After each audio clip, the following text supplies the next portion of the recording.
Hi, everyone. You're listening to Radio Cherry Bombe, and I'm your host, Kerry Diamond, coming to you from Newsstand Studios at Rockefeller Center in the heart of New York City.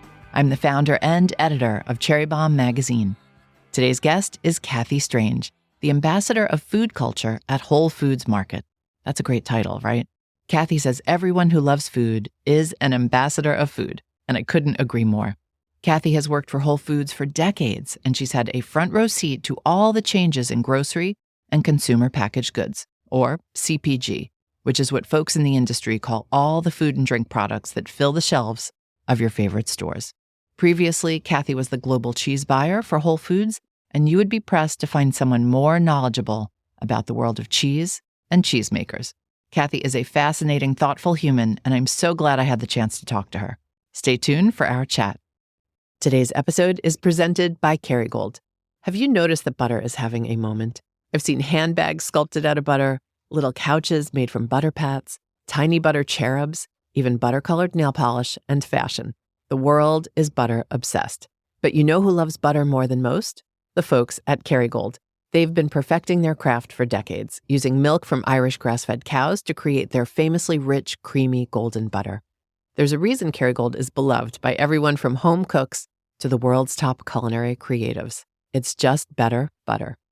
Kerrygold salted pure Irish butter has a butterfat content of 80%, while the unsalted version has a butterfat content of 82%. And that beautiful yellow color, it's thanks to beta-carotene, found naturally in milk from grass-fed cows. Want to get in on the fun? Get yourself some Kerrygold and whip up some flavored compound butter, fill some fancy butter molds, or sculpt one of those gorgeous butter mounds for your next dinner party or get-together. Visit KerrygoldUSA.com to learn more, get recipes, and find a stockist near you. Now, let's check in with today's guest. Cathy Strange, welcome to Radio Cherry Bombe. Exciting. Thank you. You have a cool title and you have a cool name. Your name sounds like a rock star name. You got probably a lot of questions about your name being Diamond. No one believes it's my real last name. Yeah. Strange. It's like I've heard it all. But it's a fantastic name, and it inspires a lot of conversation around the world. I feel like in the 80s, you could have had a really good goth rock career. I did. You didn't know that? I didn't. Let's talk about this title that you have, Ambassador of Food Culture. I feel like that's a title everybody would like to have. How did you get that title, and what does it mean? Well, first of all, I think everyone who loves food is an ambassador of food, and it's our responsibility to share those amazing stories about products you taste, products that have new personality, sharing the stories of individuals behind it and farmers behind it. That's a big part of what I do. One thing that I'm really proud of, that through the history of Whole Foods Market, we've always been a part of telling that story and visioning how we can create a world of food culture in a more dynamic environment, starting with John Mackey, but certainly everyone that's passed through. And we have a new CEO 2 years ago in November, Jason Beekle. And I don't know if you knew this, but both of his grandparents were dairy farmers. So it's very inspiring to be under the leadership of an individual who has a passion about agriculture and is committed to that. And through that, that's really how we tell the story of food, right? Because food is about the story of our land, the terroir where it's grown, and the individual is committing to raising, growing animals and products in a responsible way. I love that idea that we're all ambassadors of food. Even when you think about how much we share our food on social media these days, that's being an ambassador in a sense. Exactly. Even the commentary, if you taste and provide back to the service provider on it, I think quite often that exchange is lost as we've gone through the pandemic. And just to be able to talk to someone, do you like this? Have you tasted it? It's inspiring just to have a conversation and understand what they think.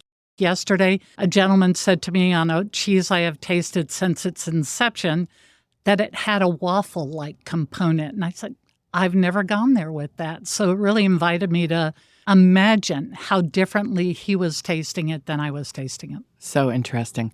Where did you grow up? I detect a little accent. So I grew up in a little town in North Carolina called Fayetteville, North Carolina. Oh. My father was in the military service. So Sure, I know Fayetteville. both my parents were born and raised in Brooklyn on Avenue U in Flatbush. Oh, how funny. But you weren't born there. You were born down in North Carolina. I was born in Queens. You were? Okay, that's why you're so cool. You're a native New Yorker, Cathy. Yeah, I love New York and moved to Germany for a few years. And then from the time I was really about 4 on, lived in North Carolina. Wow. Any food memories from Germany?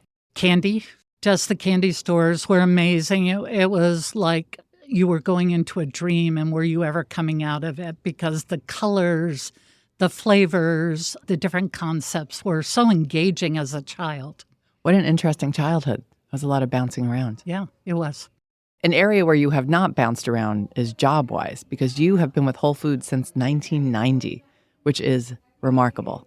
Well, what's more remarkable when I think about it, I was with Whole Foods before it was Whole Foods Market. The company I was with was Wellspring Grocery out of North Carolina, where I grew up. And it was a job that started part-time the month that Whole Foods Market was trying to acquire companies to go IPO. So I started working for a very specialized grocer, which was founded by Lex Alexander, just a passion for the highest quality products like Ari from Zingerman's and so many people that you've probably met through the years. And so I grew up with the best. We had Neil Jardari's cheese 32 years ago. We had the best produce from the area. We just had the best of everything.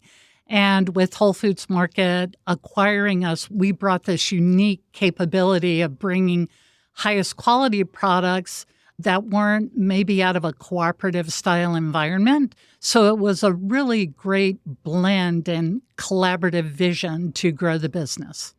But you have to explain to me how you can stay with a company for 34 years and thrive to the extent that you have. What is your people secret? Being a part of the journey and trying to be a leader through the journey by engaging, educating, and then being inspired and hopefully inspiring individuals along the way.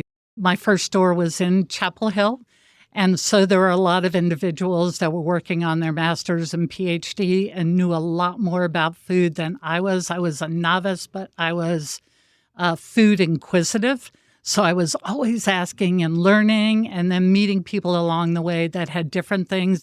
When Whole Foods Market wasn't growing in North Carolina, it's like, what's my next chapter? And Washington, D.C. was only 4 hours away. So as a part of opening the region in that particular area right across from D.C. and Arlington, Virginia. So a whole new group of products and people to learn about. And then, of course, being there, everyone traveled worldwide before that was like normal, that you could get on a plane and go across and that you had the World Wide Web to be able to seek things out. So you were always learning by word of mouth. So diplomats would come in, ask about products. I would ask about products and just kept engaging each other. And then we grew that business. So I got another role within the company that really inspired me, and that was expanding stores from southern New Jersey all the way down to Atlanta. And at time that there were 35 stores in the region. That was a lot to manage and satisfied my inquisitive around travel, that nature of my being, and then getting to travel to Spain with our regional president at the time to be inspired around food.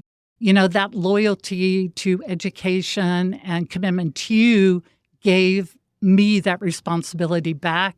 And I think through the organization, that's what I've had ongoing. So to the current state, I've worked in 4 regions, which are now areas, and we have 6. And then I've also worked globally as the global cheese buyer, which was an amazing story to talk about. Also, now in this role, I went from a vice president of specialty food, which included all adult beverage within Whole Foods Market and all the specialty food categories, then to this role, which is really boots on the ground, inspiring team members to say, yes, I can learn one thing a day. I can taste one thing a day. I can be as inspired. Remember the first time you tasted something really amazing, that it just was a part of you, and you still probably tell a story about it. I still have the opportunity to do those things and engage. We were just over in the Bryant Park store, got to hear stories from those team members about things they were inspired about. I think just that communication and learning It's insatiable. With food, I think that's always a part of what inspired me and led me to that growth path. We'll be right back with today's guest. This episode is presented by Meridian Printing, the family-owned printing company based in East Greenwich, Rhode Island. Meridian has printed Cherry Bomb magazine for the past several years, and it's always a pleasure working with the team at Meridian. They are meticulous and professional and care more than any other printer we've ever worked with. They are amazing partners. When I wanted to print 3 covers of our Icons issue, they said no problem. When I wanted to put a Molly Boz poster in every copy of our Molly issue, they said we got it. And they were amazing about helping us get the pink shade just right for our new Ina Garten issue. If you have an idea for a magazine or a zine, or maybe you want to do books on demand, you should talk to the team at Meridian Printing. Visit meridianprinting.com for more information. Are you based in Austin now? I am. Yeah. How's Austin?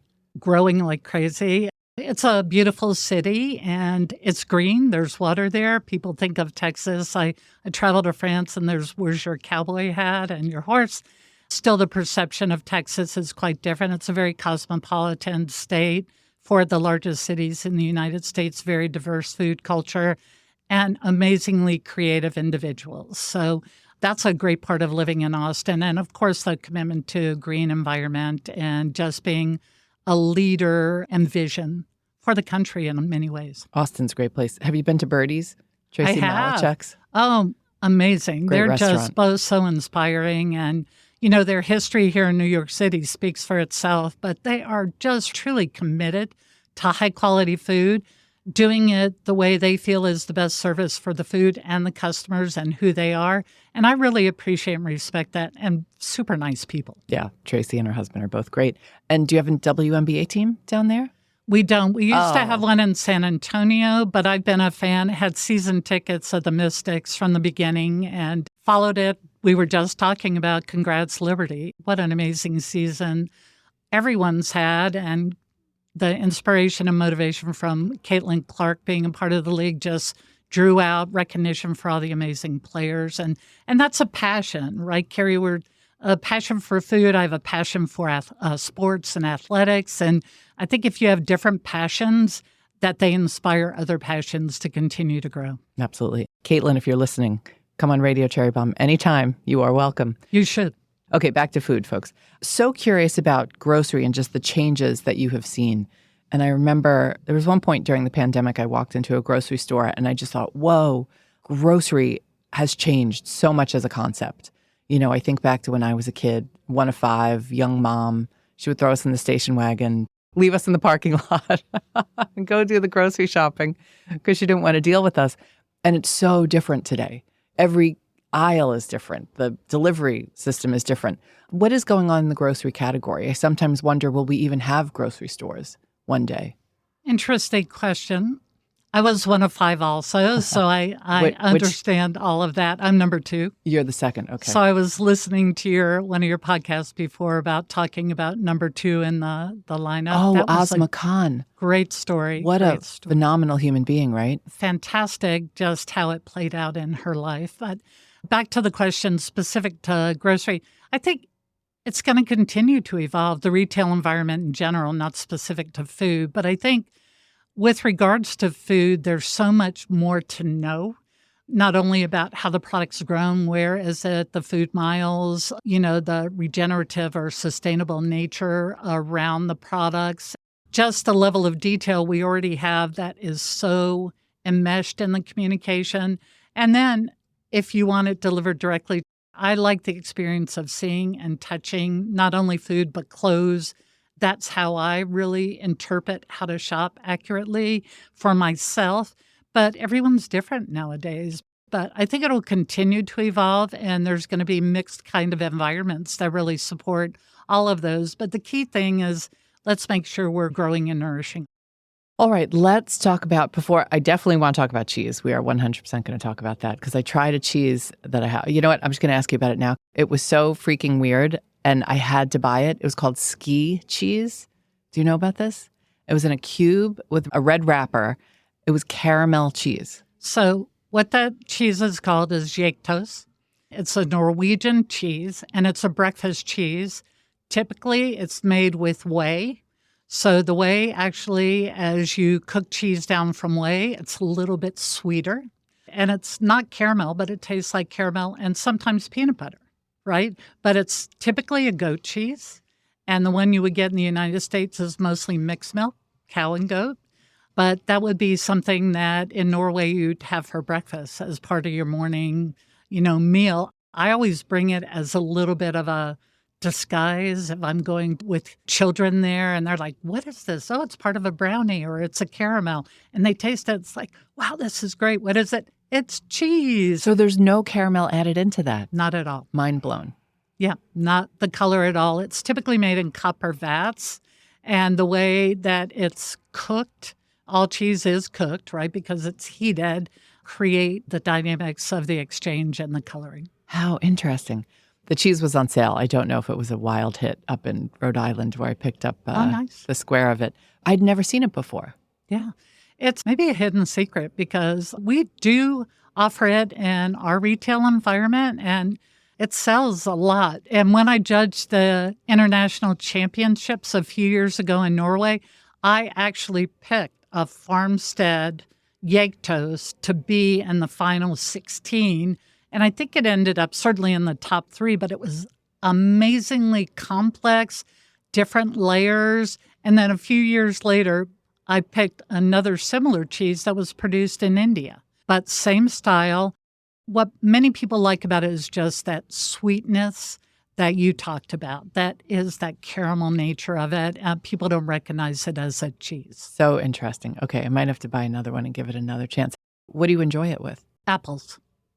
Okay, great timing then. Yeah. Perfect for this time of year. Okay, folks, if any of you out there are fans of the cheese, DM me because I would love to know where you get it, how you eat it, etc. Want to talk to you about how people get their products on the shelves at Whole Foods. You're probably asked about this a lot. There is a process to it. There are review schedules. And my biggest advice around that is be clear on your story. Be clear on what makes you uniquely different and your product and understand the category where it fits in. And then still balance following your dream, because even if you do all of that and it says maybe it's not right timing, but if it's your dream, you should pursue it and keep making it happen. But have the information prepped in a way that's easy to digest, that you're effectively communicating it, that your packaging is clean and ready to go, and that it meets all the criteria. So if you submit the forms on time, and really just stay diligent about your message, I think that always offers an opportunity to anyone. And I say, I hope the product's delicious because we like to, in Whole Foods Market, taste the product first and then ask questions afterwards. We don't say, the product's this, it's costing this, here's all the info. We like to taste the product and then let's ask the questions. So if it's not what I call meeting the deliciousness factor, that's harder. That's always going to make it harder. However, if you have all that information together and be persistent, don't lose the dream. It takes a long time sometimes. Sometimes you're an overnight hit, but quite often that's not the way it works. Yeah, that's great advice. Lead with delicious. Exactly. I like that. What is it about the CPG category?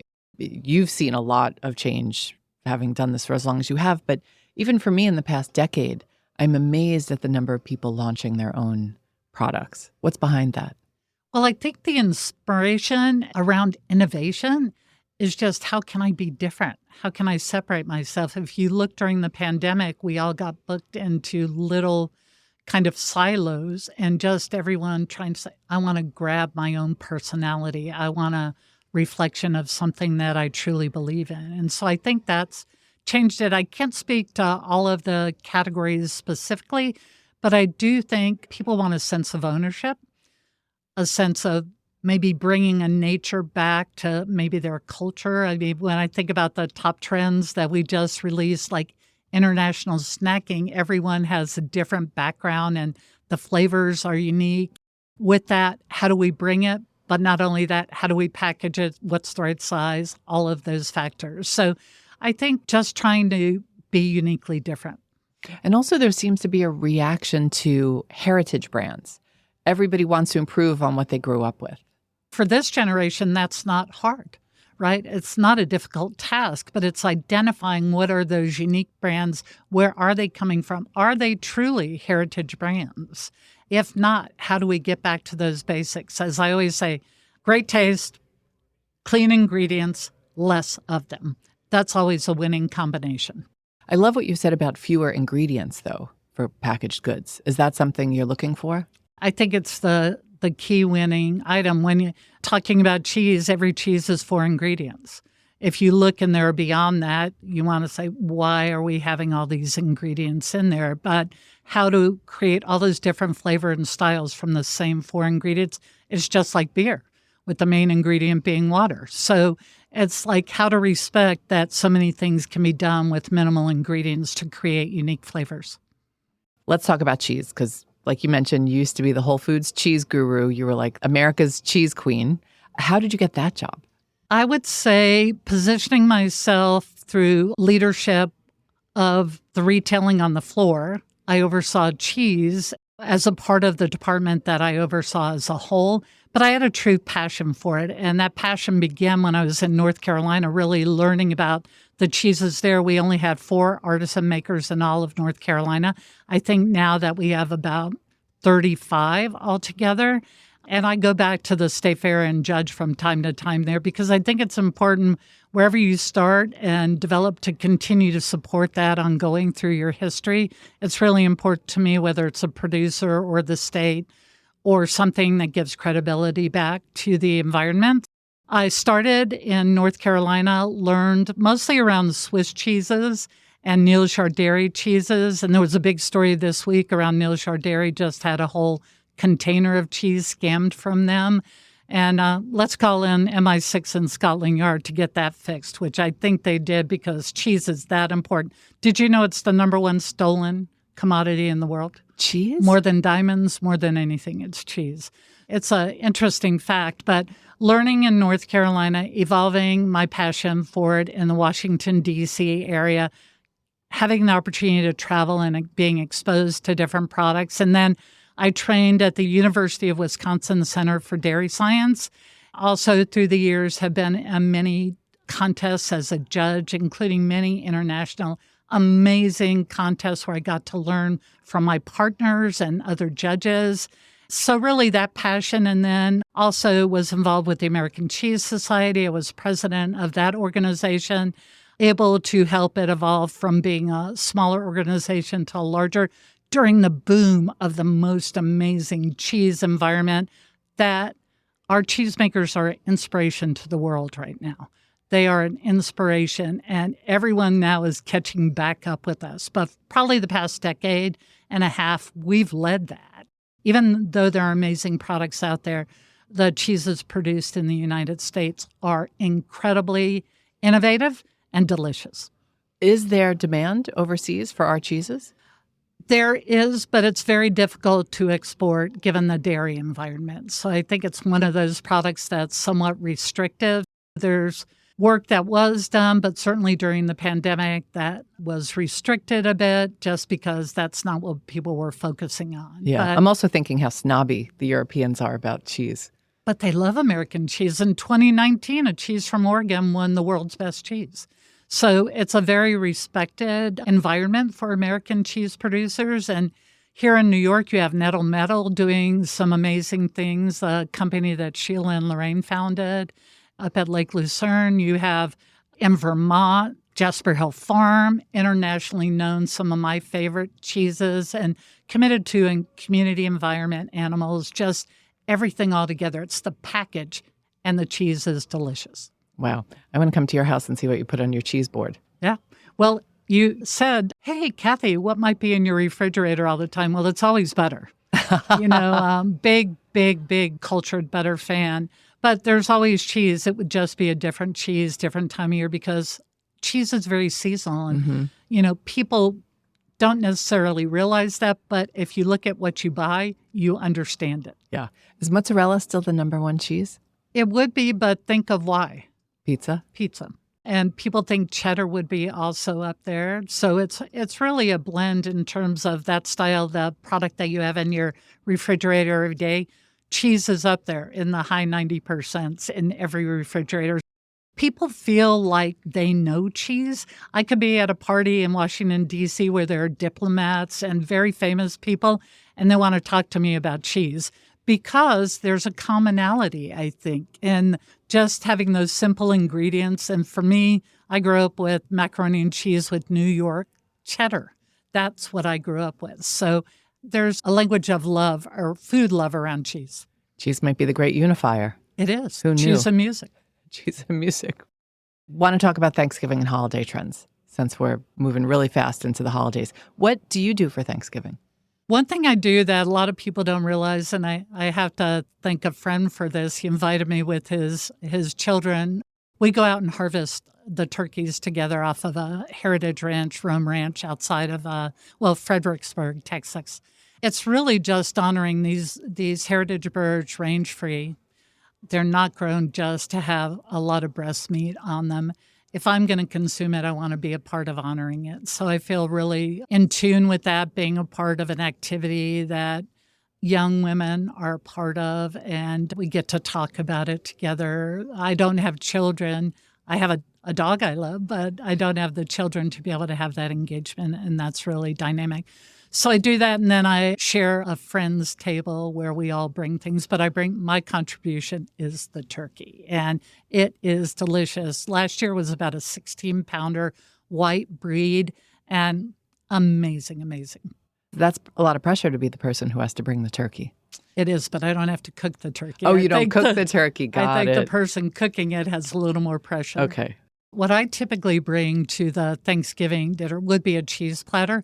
And I do things uniquely different. I use a pastry knife to cut up my Gruyere so they look like French fries. And then I bring a aioli that I'm adding back fresh tomato paste in it so it looks like a ketchup, but it's really a aioli to dip the fries in. And then I cut all the cheeses into very unique, like spacey kind of shapes so that it just engages people. So they're talking more about wanting to try it because it looks unique versus what is that? Tell me about it. They experiment and they embrace that opportunity, especially around spooning cheeses, which are the cheeses that soft ripen wrapped in wood that you cut off the top and just use a spoon to taste.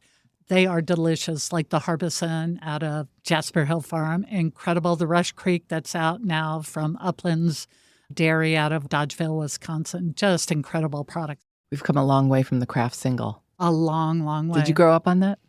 I did not. You didn't? Oh, okay. Maybe, I don't know. Maybe it was a New York thing. Getting back to some of the things I didn't have the opportunity. My mother didn't make homemade pies. So really tasting this time of year someone else that's a baker, who's that chemist, who's intrigued by the microbiology of it. I'm a great cutter and mixer of things, but someone else share with me how to do it. Can do the pies. Okay, great. I want a picture of your cheese board with the unique shapes and the Gruyere fries. Fantastic. Next time you make it, send me a photo. And then how about holiday? What do you see in stores? Well, even back to Thanksgiving, this year, stuffing became the number one side dish. Oh, interesting. Surpassed mashed potatoes.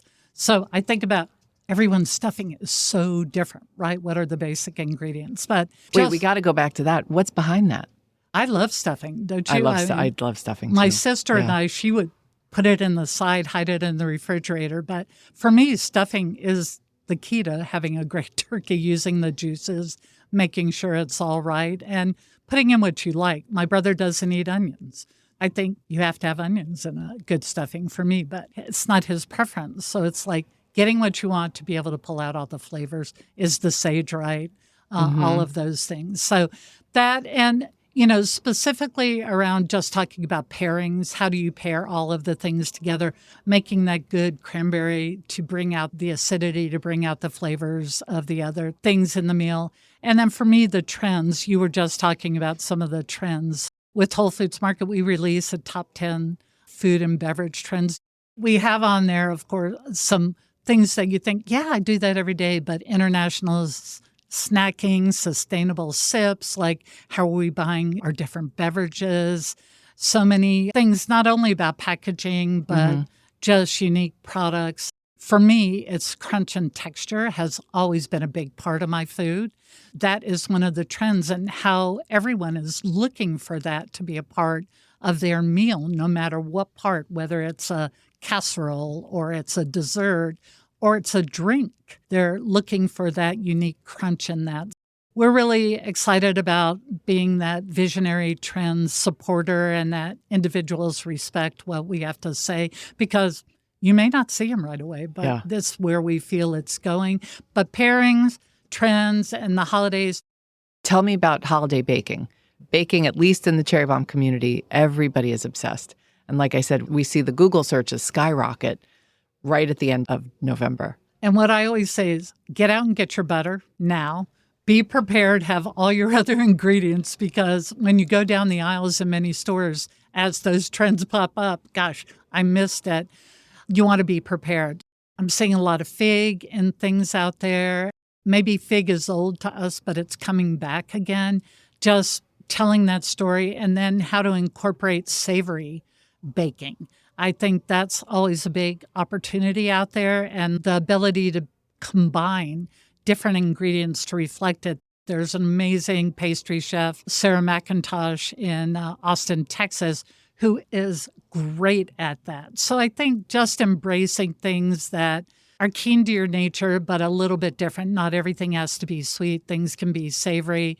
Following recipes around baking is really key. Getting the right flours. There's so many unique and amazing flours, even buckwheat, just the different ingredients, speaking of heritage ingredients, that are out there now really create an amazing palette for anyone that wants to bake. We'll be right back with today's guest. Cherry Bomb's next Jubilee Conference is taking place in New York City on April 12th. Early bird tickets are on sale right now at cherrybomb.com. If you're an official Bomb Squad member, be sure to check your inbox for special member pricing. Jubilee is a conference we started in 2014 as a way to bring women together for networking, conversation, and community. It's a beautiful day filled with friends new and old, great talks and panels, and amazing things to eat and drink. This year's Jubilee will be our biggest and our best one yet. Again, visit cherrybomb.com for early bird tickets. Prices will go up January 1st. The link is in our show notes. Let's talk about some of these trends. Hydration hype, that might be my favorite. I can't keep up with all the beverages. And I'm all about lemonade again. It's so funny, but it's things you loved as a child also coming back and resonating in different ways, how the different lemons, how things are harvested, how they're blended, non-alcoholic, still super hot. And then how are you adding things, even like different parts of ingredients that may be left over from production to be able to get protein in. It's not just about flavor anymore. It's about a lot of different things because everyone needs to be hydrated. But the opportunity to add those to really make the experience unique to you and enjoy and create. Tell me about the plant-based aquatic ingredient trend. I know, don't you love that? I remember being outside Lyon, France at a show many, many, many years ago, and there was a whole booth just of seaweed. And then, of course, we had some interesting things happen with Japan that infected some of the water, so it kind of went away for a while. But just think, decades ago, we were surviving. Many people live near the coast. I think 70% of people live near the coast. So you would actually be eating with products out of the coast and specifically plant products. And there are so many that are incredible plant products, but those being added dehydrated to salt and also just with snacking, just the ability to create that memory. Hey, I grew up by the sea. I could smell the sea. Now I can taste the sea. It's a beautiful thing and very interesting products out there right now. Next level compostable. That's obviously about the packaging. It is. And just what is happening to our future and how are we able to continue to address it and also be able to get that food to you in the best environment. I think we go directionally opposite. Oh, let's do it fast and easy. And then, oh, wow, that's going to be thousands of years in the dumps. So how do we really address that to be able to get the product to you so it tastes the best, but also to be able to care about the future? Because sometimes I feel like the packaging companies and the brands are ahead of what our municipalities can handle in terms of composting. Exactly. And also how it looks. if it doesn't have that appeal that what we're used to just being clean and the level of plastics in the environment, just really understanding what that means to you and how it may not be visually the most appealing, but you open it up and it tastes great, and then you're not worried about what's going to happen in 100 years. One trend, and I'm sure it works its way into all your trends that we're seeing a lot more of, is regenerative. We had Brita Lundberg on the show from the Lundberg family farm, the famous rice farmers. Camilla Marcus was on the show, and she just published her cookbook, My Regenerative Kitchen, and talks about regenerative brands. Are you hearing more and more? More and more. And we actually, as a company, prioritized this many years ago. When I started with the company, it was a part of our mantra and mission. Through the years, we've engaged. Now we have a vice president of sustainability that's actually leading that. So we released an impact report specifically around this. But it is one of our key initiatives to follow up on. So back to, if you're wanting to present products to Whole Foods Market, regenerative thinking is a really good component to be able to address around that.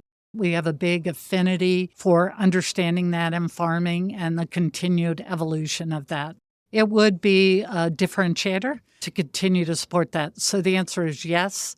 It's big. It's going to continue to be big for the near future. And it's exciting for all of us, not only around the unique foods, but speaking specifically about Lindbergh, they were one of our producers of the year. So Britta got up and spoke at the award ceremony I was at, and just talking about generationally how she wanted to represent her family and bring a different touch to it and honoring it all. She brought up, I'm going regenerative. I have ideas of my own, but still honoring the past of what we've established. And the products are delicious and amazing. Yeah, they have great product. You two remind me of each other in your ability to tell a beautiful story about what you do and the product you love. Well, if we love it, that's the key. I think one of, the joys of my life is to be able to share the stories of the farmers, which is the story of the land, which is the story of the animal, and you can taste the finished product.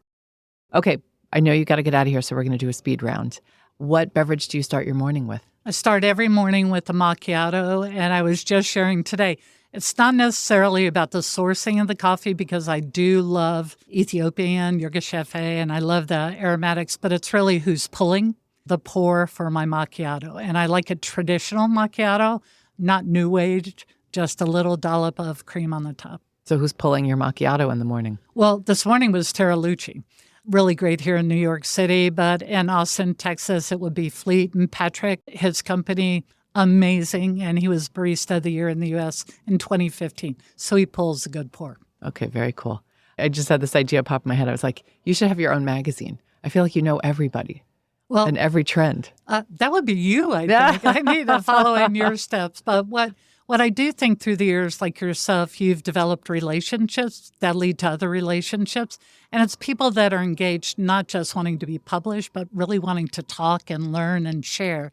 And I think that's what's really important and what I love about being a part of the food community of the world, not just within Whole Foods Market environment. Yeah. I think what you and I have in common is we love all the nerds. Yes, we do. Okay, so that's your beverage. What did you say is always in your fridge? You said cheese, butter. Cheese and butter. You can always count that, and arugula.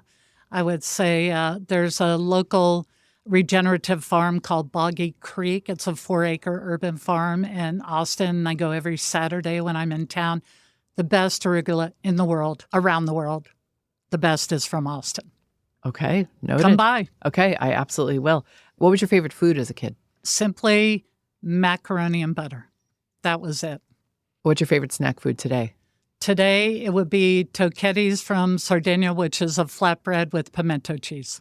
Who's pimento cheese? It depends on where I am. I don't want to start a war. That's a hard one. But yeah, pimento cheese. You know what I just saw in that same supermarket in Rhode Island where they had the ski cheese, Callie's Little Biscuits? Yeah. She has her own pimento cheese now. Yeah, it's amazing. It's just grown. There's so many great ones. Sweetgrass has a great one out there. They're in Thomasville, Georgia, but they do a great job. And their animals are never barned. They're always out.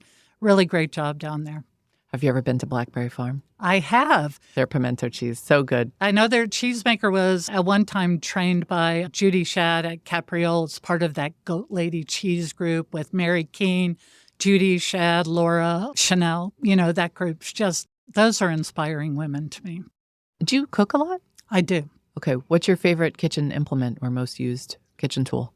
Kitchen knife. You got to have a good kitchen knife and then a grater for Parmigiano Reggiano. It's got to be perfect. But I do love my grandmother's potato masher, too. It still has that red and white handle, wooden handle on it. So, little things like that. But those would be, and tongs. What are you streaming right now? Oh, gosh, just so much. It's interesting. I'm not really engaged in too many food shows. So I like to do more biography or action or, what's that? And I binge a lot because I'm on planes a lot. So it could be a variety of things. What's your favorite food movie? It's interesting because the movies overall are very polarizing because you can identify with so many different things, but I do like biographies. So I do think Julia really resonated with me. I lived in D.C. for many years, and when they put her kitchen into the museum there, it just really spoke to me about that. I'm in La Dame d'Escoffier, and I have friends that were very close to Julia Child. I love martinis and French fries, and she loved martinis and French fries, so that always resonated with me. There's a beautiful new book about the story behind the kitchen at the Smithsonian. Oh, I don't know that, Yeah. but I was one of the first to go down and see it, just because what an inspiration to so many women, and also to go abroad and learn things not only around food, but language and culture. It's unique. Food is culture. Mm-hmm, absolutely. You've traveled all over the world, but anywhere that's still on your dream destination list? Everywhere is beautiful. I mean, and the food is, you can find amazing food, but there's truly beauty in colors and water everywhere. I haven't been to the Eastern, Near East countries. So my father always said that Thailand was the most beautiful country he's been to in terms of the colors, and just he was inspired by it. So I would say probably that. Okay. All right, last question. If you had to be trapped on a desert island with one food celebrity, who would it be and why? Well, all my friends, but I would say if I had to pick one, I truly love Massimo Bottura and his wife, Laura Gilmore. They're so insightful and truly human and committed individuals that I like. I mean, I knew Massimo many, many years ago before his restaurant was raided. How do I know Massimo? Through Parmigiano Reggiano. And then he turned around and saved when the earthquake was over there. It was just so industrious around trying to save that. He's done so many amazing things. Laura's done so many amazing things. And together they have, I would say that's always engaging. But Andy Nusser and Patty, his wife here in New York City, Jamie Powell and Rodney Willie. There are so many wonderful people. You just need a whole Noah's Ark of friends. I do. Wouldn't you like to be let's just go through day after day? Well, Massimo and Laura are great. They're a great choice. And also, you're never going to go hungry if you've got Massimo Bottura on the island with you. I love it. And you're never going to be out of music. You're going to have great vinyl. And you're going to talk about the theory behind revolutions and inspiration. I mean, it's never ending. And what's your contribution? For me, that I'm always engaged and asking questions. And my difference is I'm so different from what they grew up with. But I'm relatable in ways that we're sharing food thoughts. So that would be my contribution. You'll keep the conversation going. Exactly. Oh, well, speaking of which, I could interview you for hours. I know we jumped around a lot of different topics because you've just done so many different things and have led such an interesting life and had such a fantastic career. So thank you for taking the time. Well, thank you. That's it for today's show.